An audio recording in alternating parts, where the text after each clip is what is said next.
त्यामुळं अमुक एक व्यक्ती असं बोलली म्हणजे ती व्यक्तीच वाईट आहे असं नाही. या प्रकारचे लोक यापूर्वी आलेले आहेत त्यातले. आणि थोडंसं तुम्ही त्या भावनेने जर लिहिलं तर मला वाटतं कुणी दुखावलं जाणार. पण आत्ताच्या परिस्थितीबद्दल काय तुमचं भाष्य आहे?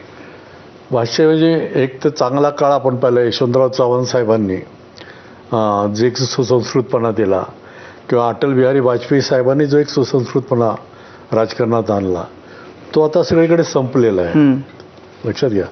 आता कामराला आपण नाव ठेवतो, पण सभागृहातली भाषा काय आहे? काही आमदार तुझे कपडे फाडीन, हे करीन, ते या पद्धतीचे बोलतात, किंवा त्यांची तुम्ही भाषणं तर तुम्हालाही माहितीच सगळी. किंवा वरचं सभागृह म्हणतो आपण विधान परिषदेतलं, ते वरचं खाली इतकं आलंय की काय विचार. खाली आलं म्हणजे आता ते पायाजवळच आलं. आता शेवटी पायाभोवती फिरायला लागलं त्या ठिकाणी. तेव्हा हे आत्ता जे काय चाललंय त्याचं एक दुसरं एक कारण आहे की तुम्ही त्याच्याबद्दल लिहिलेले काही तुमच्या आठवत आहेत का तुम्हाला? ह्या आत्ताच्या परिस्थितीबद्दलच्या कुठल्या तुमच्या 4 ओळी, तुमची एखादी वात्रटिका, किंवा आत्ता तुम्ही वेगळी लिहिलेली काही? वेगळं लिहिलेलं मी असं लिहिलं की मी साधारण काय की त्या व्यक्तीचं नाव येणार नाही याची दक्षता घ्यायची, आणि घटना तर कळली पाहिजे. त्यामुळे खूप म्हणजे तुम्ही अर्धा मिनिटात वाचता, पण मला 3-4 तास लागतात त्याला. की एक तराजू म्हणालं म्हणजे थोडीशी वेगळी. काळ्या काळ्या कोटांची काळी काळी खबर आहे. तराजू म्हणालं काळ्या काळ्या कोटांची काळी काळी खबर आहे. 10 वर्षापूर्वीचं खोदकाम आणि 300 वर्षापूर्वीची कबर आहे.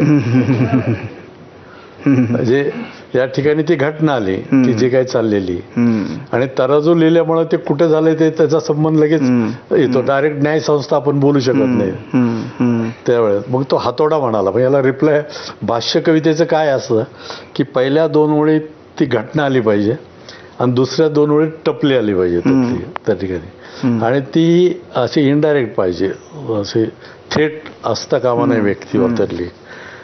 तेव्हा हातोडा म्हणाला की सूर्यास्ताकडे जाताना हळूहळू काजळते.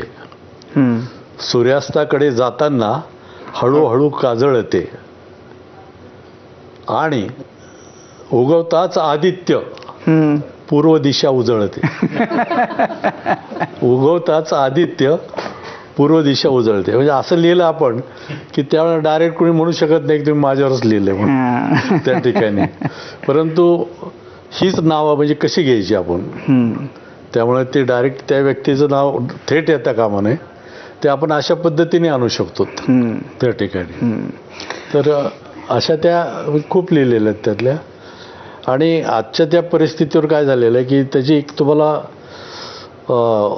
व्यथा जाणवली पाहिजे. पहिले काय आहे की सामाजिक व्यथा जी आहे, तुम्हाला काहीतरी खटकतं म्हणून तुम्ही लिहिता, पण ते खटकणं आहे ना, ती कुठेतरी वेदना असली की मग त्याला तुम्ही अभिव्यक्ती कुठली देता, म्हणजे व्यंग कवितेतून देता की एखाद्या नाटकातून देता की सिनेमातून देता की अग्रलेखातून देता.